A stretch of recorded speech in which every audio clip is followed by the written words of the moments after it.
Good morning dear all. आज मैं एक बहुत ही महत्वपूर्ण टॉपिक लेकर आया हूँ जो सिविल इंजीनियरिंग का है, इन्फ्लुएंस लाइन डायग्राम। मैं इसमें थियरी एस्पेक्ट पहले कवर करूँगा, उसके बाद मैं कवर करूँगा जो क्वेश्चन एग्जाम में आज तक आए हुए हैं और किस तरह से आप इन क्वेश्चनों को इजीली सॉल्व कर सकते हैं। तो influence line diagram generally confusing topic माना जाता है सिविल इंजीनियरिंग में, और हर एक एग्जाम में 1 से 2 क्वेश्चन कम से कम इसमें से देखा जाता है। तो मेरा वीडियो का ये उद्देश्य है कि सबसे पहले तो कंसेप्चुअल क्लियरिटी करवाऊं और उसके बाद जो भी एग्जामिनेशन में क्वेश्चंस आए हुए हैं इस टॉपिक से उसको क्लियर करवाऊं। तो चलिए शुरू करते हैं।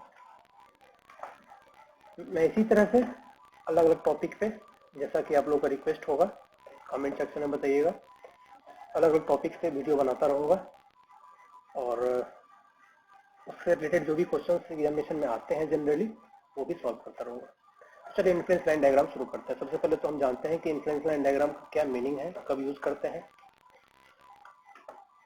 हमने इससे पहले पढ़ा है shear force and bending moment diagram, SFD and BMD। SFD and BMD हम तब यूज करते हैं जब हमारे किसी भी बीम या फ्रेम पे अगर हमें ये पता लगाना हो कि कोई लोड जो कि स्टैटिक कंडीशन में है, अगर वो स्टैटिक कंडीशन में लोड है तो उसकी वजह से हमारे बीम या फ्रेम के अलग अलग पॉइंट पे उसका क्या प्रभाव पड़ेगा। जैसे कि एग्जांपल के लिए यहाँ पे एक पॉइंट लोड अगर एक्ट कर रहा है जो कि स्टेशनरी है, तो इस लोडिंग की वजह से यहाँ पे कितना शियर फोर्स जनरेट होगा, यहाँ पे इस तरह से हर एक जगह पे कितना शियर फोर्स या बेंडिंग मोमेंट जनरेट होगा, उसको हम बोलते हैं शियर फोर्स या bending moment due to static load, either it is UTL, UVL or any type of loading point load. Now in case of ILD, influence line diagram, the case is just opposite. इस case में क्या करना है, हमें अब load को very करना है और पोजीशन को फिक्स रखना है। That means we want to know the effect of the moving load. If this load is not fixed in position, rather it is moving now from one point to another point within the given boundary of the beam or frame. Now what will be the effect of this moving load on a given point? So it is just opposite case of the shear force and bending moment diagram. In the earlier case the load was at a fixed point and we was measuring the shear force and bending moment at different points. Now in this case load is moving to different point, but we are trying to measure the effect of this moving load on a point. Now the reaction, the thing that can be measured due to this moving load or the effect that will be developed due to this moving load would be, generally हम 3 चीजों को find करते हैं। सबसे पहला reactions at the support, दूसरा shear force और तीसरा बेंडिंग मोमेंट डायग्राम। ये 3 चीज हम फाइंड करते हैं। और सबसे बड़ी बात है कि इसका हम यूज कहाँ पे करेंगे। तो इसका यूज हम तब करते हैं जब डिजाइनर को ये जानना हो कि लोड की कौन सी पोजीशन होगी ताकि किसी भी एक पॉइंट पे वो मैक्सिमम इफेक्ट करेगा। फॉर एग्जांपल किसी भी एक बीम में मुझे ये जानना है कि मुझे इस पॉइंट पे मैक्सिमम शियर फोर्स कब होगा, जब ये लोड किस जगह पे होगा इस बीम में। सिमिलरली मैक्सिमम बेंडिंग मोमेंट इस पॉइंट पे कब होगा, जब लोड की पोजीशन क्या होगी। तो इस तरह की बिहेवियर को जानने के लिए डिजाइनर ILD का यूज करता है। ILD का एक और महत्वपूर्ण यूज होता है ब्रिज में, जहाँ पे ब्रिज में मूविंग लोड्स होते हैं तो हमें वीक पॉइंट्स को फाइंड करना होता है कि कौन सा पॉइंट ऐसा है जिसपे मैक्सिमम इफेक्ट होगा, जहाँ पे हमें मैक्सिमम स्ट्रेंथ की जरूरत पड़ेगी। सो यही यूज है मेन ILD का। चलिए स्टार्ट करते हैं। इसके अलावा जो आपको स्टार्टिंग में जानने की जरूरत है वो ये कि स्टैटिकली डिटरमिनेट स्ट्रक्चर के लिए जो ILD का डायग्राम बनता है वो जनरली स्ट्रेट लाइन सेगमेंट बनता है।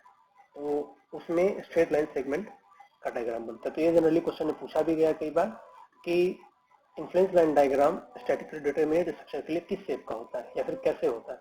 You can tell that for a statically determinate structure ILD will be composed of straight line segment, whereas for statically indeterminate structure it would be composed of curved line segment. Curved line segment. तो पहला जो question आता है वो यहाँ से आता है कि स्टैटिकली डिटरमिनेट स्ट्रक्चर में किस प्रकार का सेगमेंट होता है और स्टैटिकली डिटरमिनेट स्ट्रक्चर में किस प्रकार का सेगमेंट होता है। ये क्यों होता है ये हम धीरे धीरे जानेंगे जैसे जैसे हम पढ़ेंगे। तो पहला चीज यहाँ से क्वेश्चन बनता है। आगे बढ़ते हैं, मैं एक एग्जांपल द्वारा समझाता हूँ आप लोगों को कि किस तरह से शियर फोर्स और बेंडिंग मोमेंट डायग्राम ILD के लिए हमें दिखता है। मान लेते हैं सिंपली सपोर्टेड बीम है और इस पे एक पॉइंट लोड यहाँ पे है और मुझे ये पता लगाना है कि इस पॉइंट पे कोई भी एक गिवन पॉइंट है C मान लेते हैं। इस पॉइंट पे ये लोड जब स्टार्ट करेगा A से और B तक पहुंचेगा तो क्या इफेक्ट पड़ेगा C पे, शियर फोर्स का या रिएक्शन का या बेंडिंग मोमेंट का। तो मैं तीनों का आपको एक एक करके बताता हूँ। सबसे पहले हम देखते हैं रिएक्शन पे क्या इफेक्ट पड़ेगा, RA, that means reaction at A पे क्या इफेक्ट पड़ेगा। तो हम जानते हैं कि जब ये रिएक्शन RA इसी पॉइंट पे होगा, A पॉइंट पे होगा, तो रिएक्शन यहाँ पे मैक्सिमम होगा और सारा का सारा लोड ट्रांसफर हो जाएगा RA पे। और जैसे जैसे ये आगे बढ़ेगा इसका इफेक्ट इस पे कम होता जाएगा और इस पे आता जाएगा B पे। Total load due to this loading P will always be equal to RA plus RB. But if this P is at A, then RA will be equal to P, whereas RB will be equal to 0. And if this P is at B, then RB will be equal to P and RA will be equal to 0. In between, what will happen?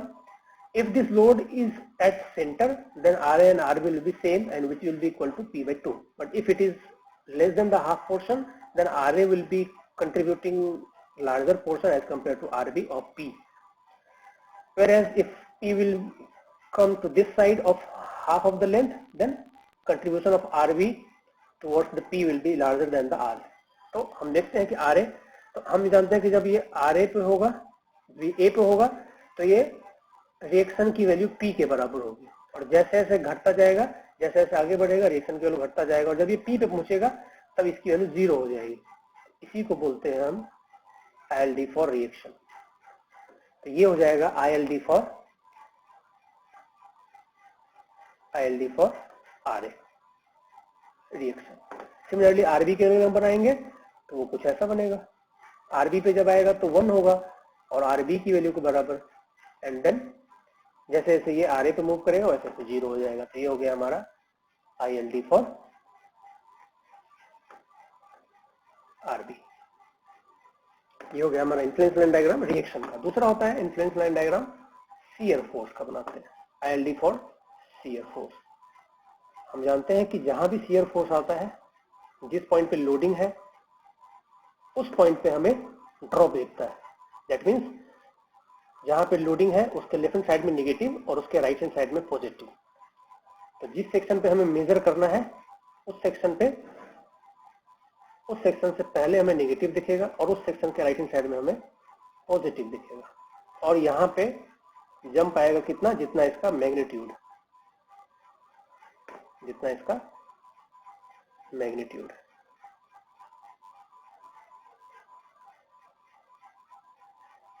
तरह से।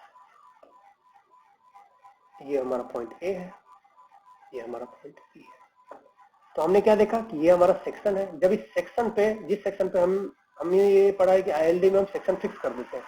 तो मान लीजिए कोई section C है, जब load section C पे आएगा तो वहां पे उसके लेफ्ट हैंड साइड में जब जस्ट रहेगा तो हमारा बेंडिंग शियर फोर्स नेगेटिव रहेगा।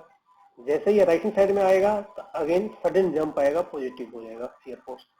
उससे पहले ये लोड चाहे इससे पहले कहीं भी हो, from A to this point C, हमारा शियर फोर्स नेगेटिव ही रहेगा। अगर ये लोड यहाँ चला गया तो शियर फोर्स की वैल्यू क्या होगी, 0 हो जाएगी।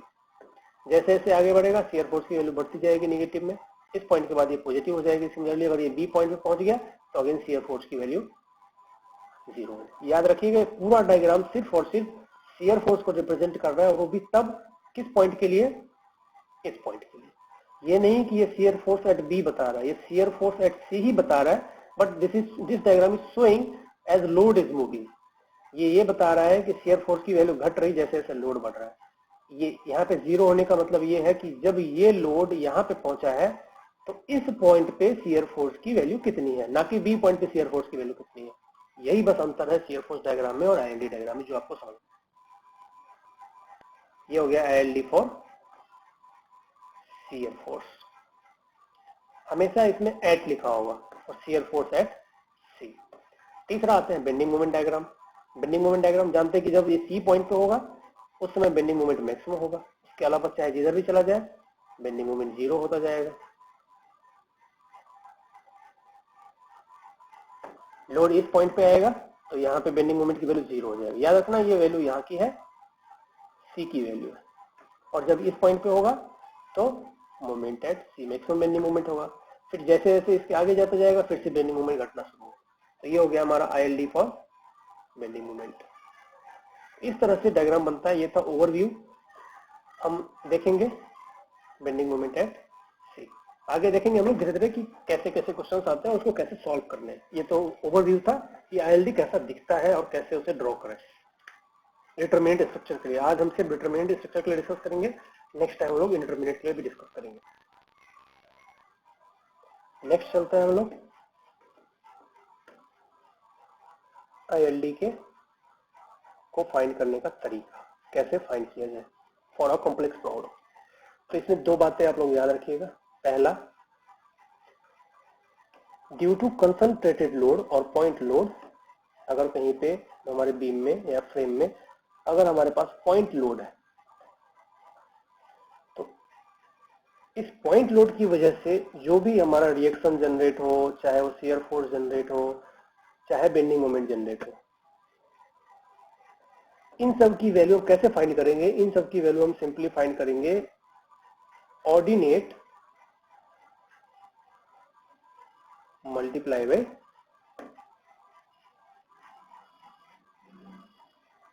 फोर्स।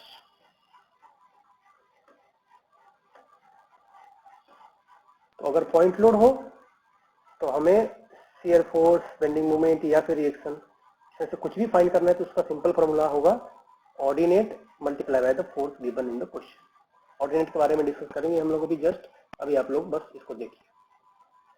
सेकेंड, अगर ड्यू टू यूडीएल है, अगर हमारे सेक्शन में कुछ यूडीएल गिवन है, यूनिफॉर्मली डिस्ट्रीब्यूटेड लोड, उस केस में हम स्ट्रेस फंक्शन, इन तीनों को कंबाइंडली कहते हैं stress function. Stress function, stress function, stress function अगर मैं बोलूं तो उसके मीनिंग है कि reaction, shear force and bending moment. तो अगर यूडीएल है तो उसके लिए जो स्ट्रेस फंक्शन की वैल्यू होगी वो कैसे फाइंड होगा? Area under UDL, area under UDL multiply by intensity of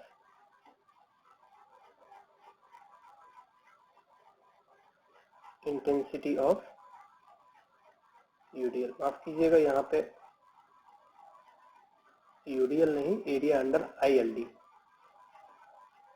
influence line diagram. Influence line diagram के अंदर जो भी एरिया होगा उसका, उस इन्फ्लुएंस लाइन डायग्राम का एरिया को मल्टीप्लाई जब हम करेंगे इंटेंसिटी ऑफ यूडीएल से, और ये एरिया कहां से कहां तक का लेना है आईएलडी का? जहां से जहां तक यूडीएल है, अंडर यूडीएल। सिर्फ और सिर्फ उतना ही इन्फ्लुएंस लाइन डायग्राम का एरिया लेना है, बाकी इन्फ्लुएंस लाइन डायग्राम का एरिया नहीं लेना है। Multiply by the intensity of UDL. ये दो बात याद रखिएगा, जब भी हम फाइंड करेंगे तो इस कॉन्सेप्ट का आपको यूज करना है। अब चलते हैं हम एक छोटे से एग्जांपल पे, जहां से आपको ये सब क्लियर हो जाएगा। एग्जांपल लेते हैं।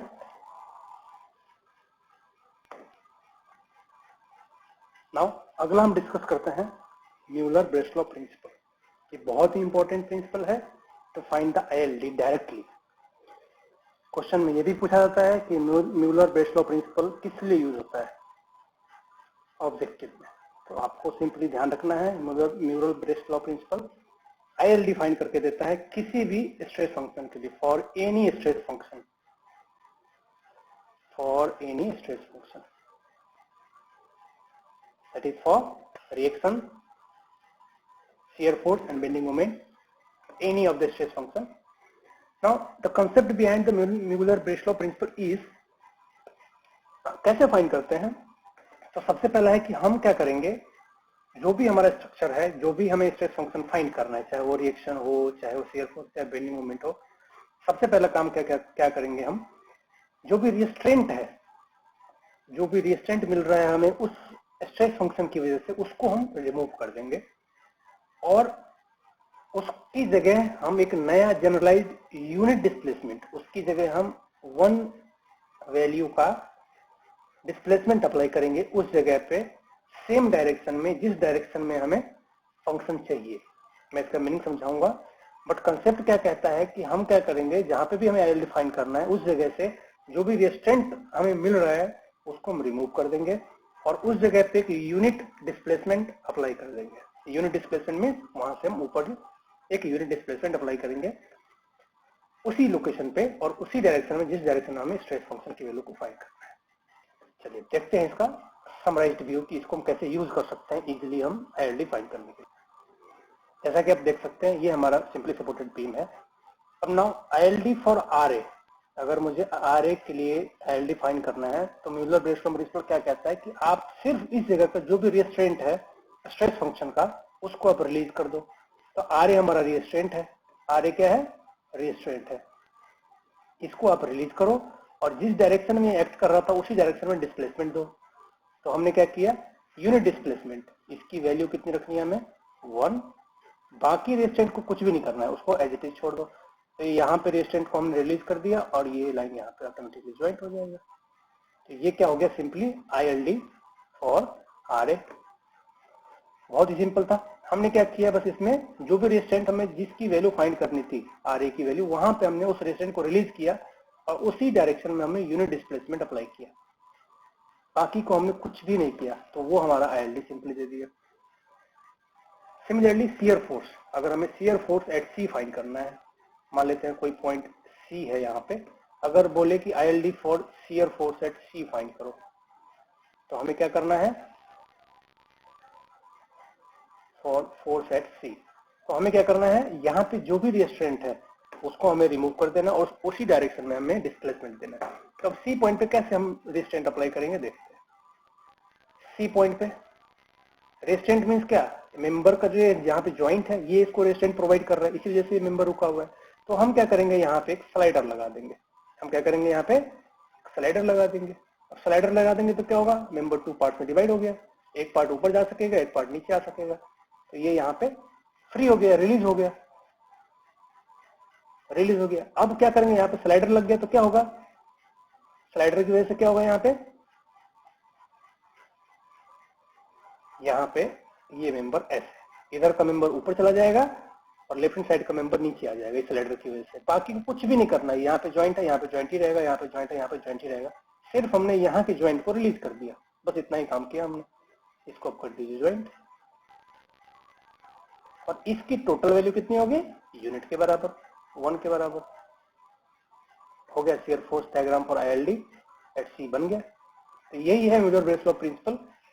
बेंडिंग मोमेंट के लिए कैसे यूज करेंगे, सिमिलरली यही एक पॉइंट है। यहाँ पे हमें क्या करना है, अब हमें याद रखिएगा यहाँ पे रिलीज क्या करना है, याद रखना है हमें कि रिलीज क्या करना है। अब यहाँ पे अभी चूंकि मोमेंट रिलीज करना है क्योंकि बेंडिंग मोमेंट फाइंड कर रहे हैं, तो यहाँ क्या, यहाँ पे जो भी बेंडिंग मोमेंट लग रहा होगा हमें बेंडिंग मोमेंट को रिलीज करना है, ये ध्यान रखिएगा। तो अगर हम यहाँ से बेंडिंग मोमेंट को रिलीज कर दें तो डायग्राम कैसा बन जाएगा, अगर हमने इसको यहाँ से इसको रिलीज कर दिया तो बेंडिंग मोमेंट कैसा बनेगा, एक बेंडिंग मोमेंट इधर लगेगा और एक बेंडिंग मोमेंट, क्योंकि हमने यहाँ से क्या किया, इसको बेंडिंग मोमेंट फ्री कर दिया। अभी चूंकि ज्वाइंट था तो पहले बेंडिंग मोमेंट 0 नहीं था, यहाँ पे बेंडिंग मोमेंट 0 नहीं था, बेंडिंग मोमेंट कुछ था। अगर हमने इधर हिंज लगा दिया तो क्या होगा, बेंडिंग मोमेंट 0 हो, जैसे ही 0 होगा तो इसके बाद रोटेट कर पाएगा, तो जैसे ही रोटेट कर पाएगा तो ये मेंबर ऊपर चला जाएगा। बाकी चीजों को हमने कुछ भी नहीं किया, तो यहाँ पे मोमेंट एट सी दोनों तरफ हो गया। और इस मोमेंट रिलीज की वजह से क्या होगा, यहाँ पे एक थीटा जनरेट हो जाएगा दोनों तरफ, यहाँ पे एक थीटा जनरेट हुआ और इधर भी एक थीटा जनरेट हुआ। ये हमारा पॉइंट सी, ये हमारा पॉइंट ए और ये हमारा पॉइंट, और ये वैल्यू कितनी हो गई, 1 के बराबर। तो ये हो गया हमारा ILD for bending moment at C. तो यही कंसेप्ट है हमारा म्यूलर-ब्रेसलॉ प्रिंसिपल का, जो कि क्या कहता है, जो भी आपको फाइंड करना है वो रिलीज कर दो वहां पे। शियर फोर्स फाइंड करना है, शियर फोर्स रिलीज कर दो। रिएक्शन फाइंड करना है, रिएक्शन रिलीज कर दो, वहां से हटा दो। बेंडिंग मोमेंट फाइंड करना है, बेंडिंग मोमेंट वहां से हटा दो, जीरो कर दो उसको। तो जो शेप बनेगा उसमें यूनिट डिस्प्लेसमेंट आपको देना है, उसकी वैल्यू 1 रखनी है। अब जो भी डायग्राम बनेगा वो आपका ILD है। तो it's a very simple diagram. अब देखिए इसका फायदा क्या क्या है। सबसे पहला कि बहुत ही जल्दी हमें आंसर मिलता है, बहुत ही जल्दी हमें shape of influence line diagram मिल जाता है कि इन्फ्लुएंस लाइन डायग्राम का शेप कैसे होगा। अगर आपसे क्वेश्चन में, ऑब्जेक्टिव क्वेश्चन में ये पूछा जाता है कि इन्फ्लुएंस लाइन डायग्राम का शेप बताओ, तो आपको कोई वैल्यू निकालने की जरूरत नहीं है, सिर्फ और सिर्फ आप डिस्प्लेसमेंट अप्लाई करो, कंसेप्ट जानते हो म्यूलर-ब्रेसलॉ प्रिंसिपल का, आप इजीली विद इन 1 मिनट आप उसका डायग्राम बना के दे सकते हो। नाउ जो इसका ऑर्डिनेट है, जो ये इसको बोलते हैं ऑर्डिनेट, ये जो हाइट है ये ऑर्डिनेट है। म्यूलर-ब्रेसलॉ प्रिंसिपल जब हम इसे रिलीज करते हैं तो ये हमेशा हमें 1 रखना होता है। अब एक्चुअल ऑर्डिनेट 1 नहीं होगा। एक्चुअल ऑर्डिनेट के लिए हम जो बेसिक मेथड यूज करेंगे उसी से हम फाइंड करेंगे, बट यहाँ पे जो हम डिस्प्लेसमेंट दे रहे हैं 1 का दे रहे हैं, बट एक्चुअल ऑर्डिनेट हमें यूजुअल मेथड जो है हमारे पास उसी से हमें फाइंड करना है। नाउ आगे देखते हैं। नेक्स्ट क्वेश्चन है प्रॉपर कैंटिलीवर बीम, बट ये डिटरमिनेट है क्योंकि हमने यहाँ पे एक इंटरनल हिंज दे दिया, तो ये अब ये डिटरमिनेट बन गया। तो कह रहे हैं कि ILD आप RA, RB और मोमेंट एट ए के लिए फाइंड कीजिए। तो देखिए यहाँ पे बहुत सिंपल है, हम म्यूलर-ब्रेसलॉ प्रिंसिपल को यूज करेंगे। तो सबसे पहले हम RA के लिए देखते हैं, ILD for RA। ILD for RA क्या होगा, हमारा कंसेप्ट क्या कहता है, अगर रिएक्शन है तो रिएक्शन को रिलीज करेंगे। तो यहाँ पे जो रिएक्शन आ रहा है RA पे उसको हमें रिलीज करना है और बाकी कुछ भी नहीं करना है, बाकी को हमें एज इट इज छोड़ देना है। तो देखिए यहाँ पे अगर हम रिलीज करेंगे तो ये 1 यूनिट ऊपर चला जाएगा। अब यहाँ से यहाँ तक कुछ स्ट्रेट लाइन रहेगा और यहाँ पे इंटरनल हिंज है, तो यहाँ पे यहाँ से डाउनवर्ड आना शुरू हो जाएगा और यहाँ पे ऐसे मर्ज हो जाएगा। ये 1 यूनिट का रहेगा, ये भी 1 यूनिट का रहेगा और ये हमारा ILD फॉर RA हो गया। सिमिलरली ILD फॉर RB अगर फाइंड करना है तो इस तरह से आपसे कोई भी क्वेश्चन पूछता है, जनरली आपसे ऑब्जेक्टिव क्वेश्चन में वैल्यू कम चांस ही पूछेगा। जो जिस टाइप का क्वेश्चन अभी हम कर रहे हैं इसमें आपको सिर्फ शेप पूछेगा, तो आप इस तरह से आप शेप इजीली बना सकते हैं। ILD फॉर RB पूछता है तो क्या करना है हमें, RB पे यूनिट डिस्प्लेसमेंट, इस डायरेक्शन में रिएक्शन लग रहा है तो हमें इस डायरेक्शन में अप्लाई करना है डिस्प्लेसमेंट को। बाकी जैसा बिहेव करेगा हमारा बीम, जैसा बन जाएगा वो हमें यहाँ पे दिखा देना है। यहाँ पे 1 यूनिट डिस्प्लेसमेंट का हमारा RB रिलीज हो गया। अब यहाँ से यहाँ पे क्या होगा, यहाँ पे चूंकि इंटरनल हिंज है, यहाँ पे इंटरनल हिंज है तो इस जगह से इधर का मेंबर तो उठेगा नहीं क्योंकि इंटरनल हिंज है, क्योंकि यहाँ पे फिक्स भी है। यहाँ से यहाँ तक क्या होगा, सिर्फ ये इस तरह से ज्वाइंट हो जाएगा। आगे फिक्स सपोर्ट है तो ये यहाँ से यहाँ तक इसको ये मूव करने नहीं देगा, क्योंकि यहाँ पे इंटरनल हिंज है तो यहाँ से बेंड होना शुरू होगा और ये हो गया ILD for RB। Next moment A, तो मोमेंट एट A हमें क्या करना है, यूनिट रोटेशन अप्लाई करना है। अब मोमेंट पूछ रहा है तो हमें यहाँ पे रोटेशन अप्लाई करना है और फिर उसका इफेक्ट देखना है कि क्या होगा हमारे बीम। तो अगर हमने इसको रोटेशन अप्लाई किया, यूनिट रोटेशन दिया तो क्या होगा, अगर हमने इसको ऐसे रोटेट कर के लिए मोमेंट दिया तो ये पोर्शन ऊपर जाएगा, ये पोर्शन हमारा ऊपर चला गया। अब चूंकि यहाँ पे हिंज है तो हिंज की वजह से यहाँ पे पूरा पोर्शन तो ये यहाँ पे भी ज्वाइंटेड है, इसलिए ये पोर्शन इसको यहाँ पुल कर रहा है तो ये ऊपर जाएगा और यहाँ पे हिंज होने की वजह से यहाँ से ऐसे बेंड हो जाएगा। तो ये हमारा ILD due to at MA हो गया। तो यही हमें कंसेप्ट याद रखना है, इससे आप इजीली बना सकते हैं।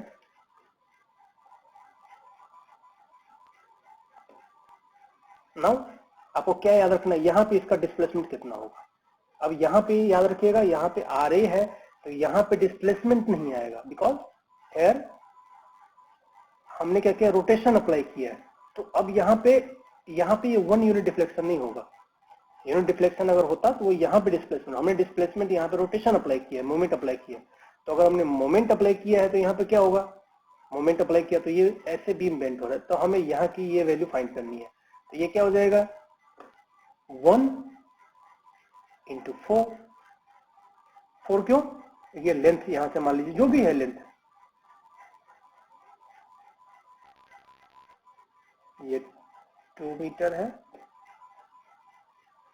ये अगर ये 4 मीटर है, मान ली ये 4 मीटर, ये भी 4 मीटर, जो भी डिस्टेंस है, तो ये 1 ऑर्डिनेट का यहाँ से जितना भी डिस्टेंस है, अगर ये 1 इंटू एक्स मान लेते हैं इसको अगर, तो ये x, तो ये x इसका हाइट हो जाएगा। यहाँ पे 1 हाइट नहीं होगा, यहाँ पे x हाइट हो जाएगा, जो भी इसका डिस्टेंस। तो ये बात आप लोग ध्यान रखिएगा। हो गया, इसका ILD बन गया। अगले प्रश्न पे चलते हैं। Now the most important part of ILD, जिससे कि maximum time question, objective question आते हैं, वो है influence line for floor girder, for floor girder. Floor girder के लिए, मूविंग लोड के लिए इन्फ्लुएंस लाइन डायग्राम के क्वेश्चंस न्यूमेरिकल से आते हैं और थ्योरी से भी क्वेश्चन पूछते हैं। Influence line for floor girder से हम देखते हैं कि कैसे कैसे क्वेश्चन बनते हैं, इसको कैसे सॉल्व करना है। फ्लोर गर्डर हम लोग जानते हैं कुछ नहीं, जो ये हमारा अगर कोई बीम है, सिंपली सपोर्टेड बीम, बीम की कुछ थिकनेस होगी यहाँ पे एक्चुअल में, और यहाँ पे आई सेक्शन से कनेक्टेड होंगे गर्डर से, और इसके ऊपर गर्डर रखा होगा, इसके ऊपर गर्डर रखा होगा।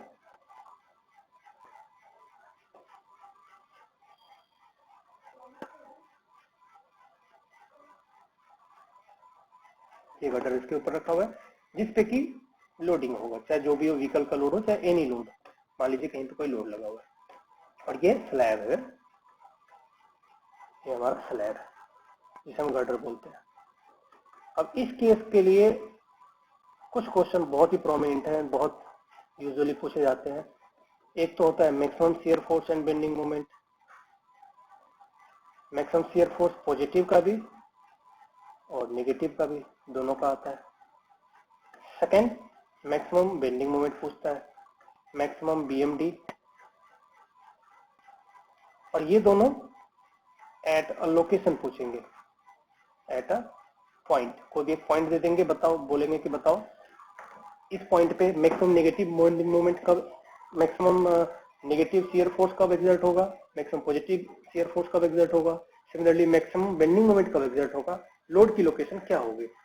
दूसरा कंडीशन कि absolute maximum shear force and bending moment. इस केस में आपको लोकेशन नहीं गिवन होगा, आपको सिर्फ पूछेगा लोड चाहे कहीं भी हो, किसी भी पॉइंट पे, हर एक पॉइंट को अगर हम कंसीडर करें तो वो पॉइंट कौन सा होगा, जिस पॉइंट पे अगर हम कंसीडर करें तो इन सभी पॉइंट में से कौन सा पॉइंट है जो सबसे क्रिटिकल होगा, अगर लोड चाहे कहीं भी चला जाए, इसे बोलता है एब्सोल्यूट मैक्सिमम। इसके वो हम इसलिए फाइंड करते हैं कि हम ये जानना चाहते हैं कि पूरे बीम में सबसे क्रिटिकल लोकेशन कौन सा है for the shear force and bending moment, वो कहलाता है absolute maximum shear force and bending moment. इस टॉपिक से बहुत क्वेश्चन आते हैं, न्यूमेरिकल भी आते हैं और थियोरेटिकल कॉन्सेप्ट के भी क्वेश्चन आते हैं। अब एक चीज और याद रखिएगा कि शियर फोर्स होता है हमेशा किसी दो पैनल के बीच में कांस्टेंट होते हैं, और इसका ऑर्डिनेट जो हमें फाइंड करना है, इस पैनल के बीच में जो शियर फोर्स का ऑर्डिनेट होगा, उसके लिए हमें क्या करना है कि यूनिट लोड उस पर अप्लाई करना है, यूनिट लोड हमें अप्लाई करना है, और उसके लिए हमें फिर ऑर्डिनेट ड्रॉ करना है। तो ILD हम ड्रॉ करेंगे जो कि सिंपली ऑर्डिनेट, और एक चीज हमने और देखा था कि अगर डिटरमिनेट स्ट्रक्चर है तो ऑर्डिनेट्स ज्वाइंट कैसे होंगे भाई, सिंपली स्ट्रेट लाइन, और इनडिटरमिनेट स्ट्रक्चर में कर्व लाइन से। तो ऑर्डिनेट को ज्वाइंट, अलग अलग ऑर्डिनेट है, मान लीजिए यहाँ पे एक ऑर्डिनेट, यहाँ पे एक ऑर्डिनेट, यहाँ पे एक ऑर्डिनेट, इन सबको ज्वाइंट हमेशा हम स्ट्रेट लाइन से करेंगे अगर हमारा डिटरमिनेट प्रॉब्लम है तो इस तरह से ज्वाइंट करेंगे ऑर्डिनेट। अब एक एक करके क्वेश्चन एक देखते हैं, आपको सब कुछ क्लियर हो जाएगा किस तरह से ऑर्डिनेट फाइंड करना है और किस तरह से हमें इसको सॉल्व करना है। तो मैक्सिमम शियर फोर्स और bending moment due to moving load, ये ILD का मेरे हिसाब से सबसे महत्वपूर्ण टॉपिक है ऑब्जेक्टिव पॉइंट ऑफ व्यू से, not only objective point of view but conventional point of view also, जिससे कि अगर क्वेश्चन एक्सपेक्ट किए जाते हैं ILD से तो वो इसी टॉपिक से होते हैं, और ये गर्डर के लिए एप्लीकेबल है। अगर लोड मूविंग हो तो मैक्सिमम शियर फोर्स और बेंडिंग मोमेंट क्या होगा, इसके बाद हम डिस्कस करेंगे absolute maximum bending moment and shear force, but before that this is applicable for a given point, किसी भी गिवन पॉइंट पे मैक्सिमम बेंडिंग मोमेंट और शियर फोर्स की कंडीशन क्या होगी। इसके लिए 4 कंडीशंस होते हैं। पहला है सिंगल पॉइंट लोड, अगर हमारे स्ट्रक्चर में या गर्डर में सिर्फ और सिर्फ सिंगल पॉइंट लोड लग रहा है और वो मूव हो रहा है from starting to end of the beam, then what will be the effect of shear force and bending moment for a given point. Now second is UDL longer than the span, अगर span की length 10 metre है और UDL की length 12 metre है तो उस case में कैसे हम maximum shear force and maximum bending moment find करेंगे। थर्ड केस है UDL shorter than the span, अगर यूडीएल की लेंथ शॉर्टर है स्पैन से वो case. And last case is train eight of point load, अगर बहुत सारे पॉइंट लोड हमारे स्ट्रक्चर में ऐड हो रहे हैं, एक साथ मूव हो रहे हैं आगे की तरफ from A point to B point, तो कौन सा ऐसा लोकेशन होगा जब हमारे किसी एक गिवन पॉइंट पे मैक्सिमम शियर फोर्स डेवलप होगा और मैक्सिमम बेंडिंग मोमेंट डेवलप होगा। तो ये 4 केस हमें डिस्कस करने हैं वन बाय वन। तो ये बहुत महत्वपूर्ण टॉपिक है, आप सभी लोग बहुत ध्यान से देखिए। जिनको भी कोई भी डाउट हो आप कमेंट कर सकते हैं, I will be answer, but इस टॉपिक को सबसे ध्यान से देखिएगा। तो चलिए डिस्कस करते हैं सबसे पहला case.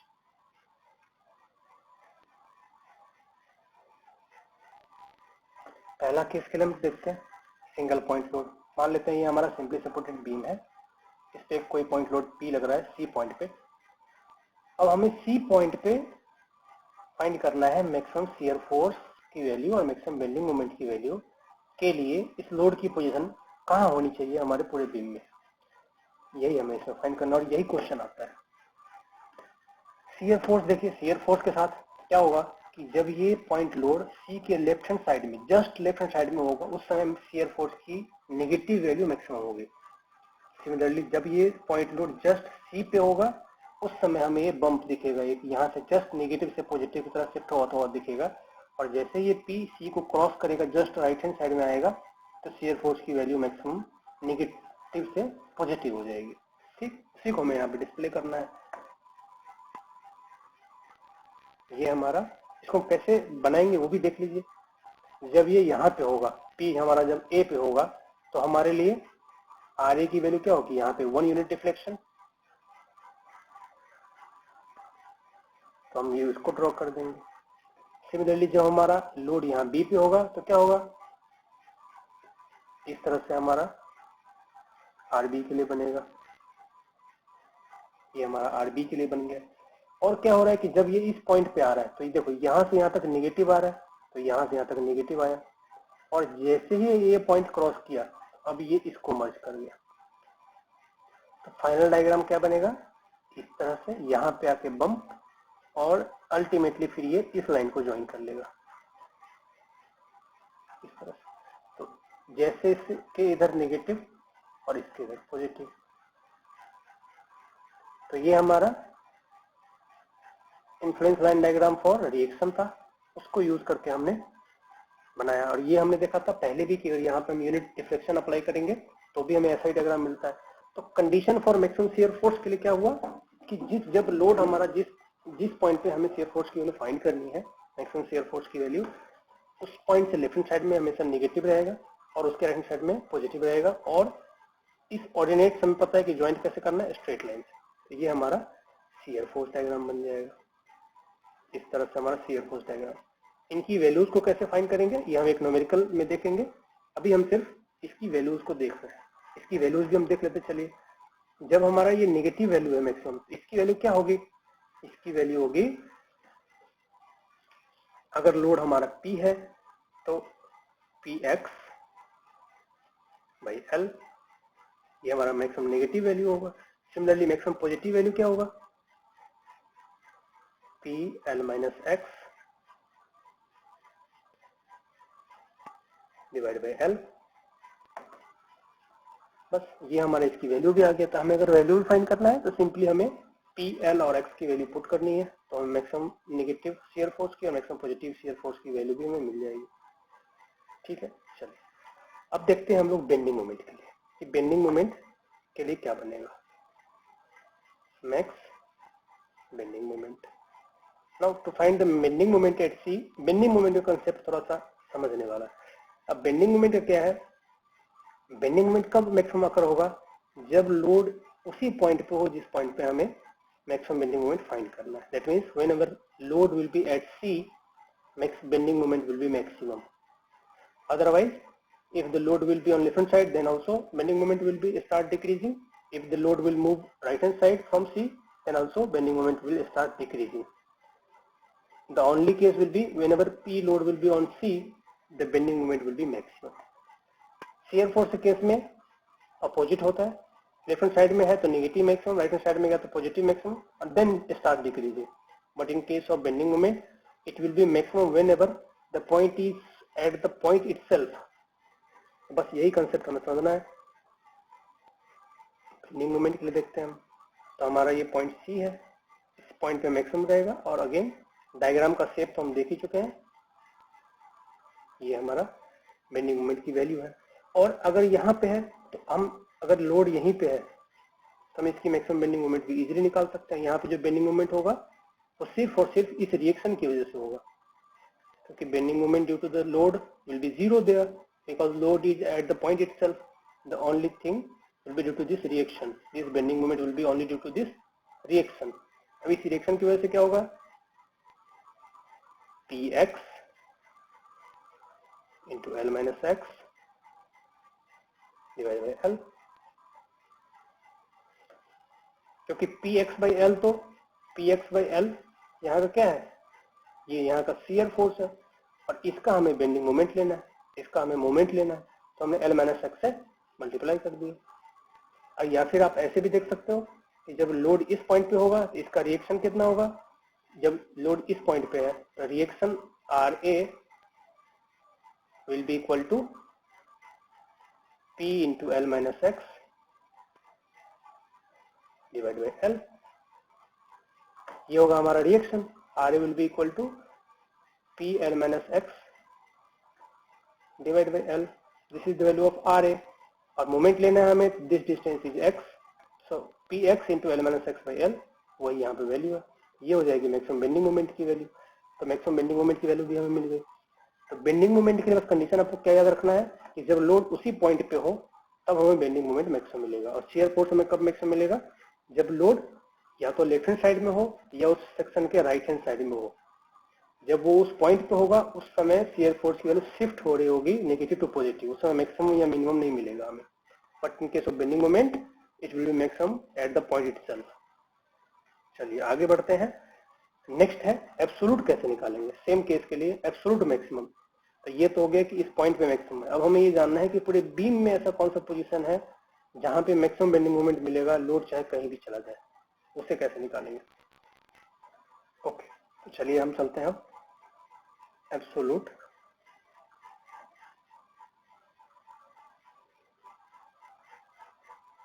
Max shear force and bending moment. हम जानते हैं कि हमारे बीम के लिए शियर फोर्स की वैल्यू मैक्सिमम कहाँ पे होती है और कब होती है. शियर फोर्स की वैल्यू मैक्सिमम हमारे सपोर्ट पे होगी, चाहे वो ए सपोर्ट पे हो चाहे बी सपोर्ट पे हो. ये लोड चाहे कहीं भी मूव कर जाए. और ये कहीं भी क्या, अगर ये पी लोड ए पे आता है, अगर ये पी लोड ए पे आ जाता है तो हमें ये मैक्सिमम दिखेगा. अगर ये लोड बी पे आ जाता है तो हमें ये मैक्सिमम दिखेगा. तो यही कंडीशन होगी हमारी एब्सोल्यूट मैक्सिमम या मिनिमम की.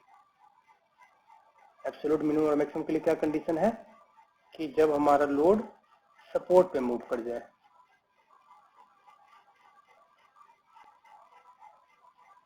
ये RA पे पहुंच जाएगा तो हमारा मैक्सिमम शियर फोर्स इस तरह का होगा, और RB पे पहुंच जाएगा तो मैक्सिमम शियर फोर्स की कंडीशन यही होगी.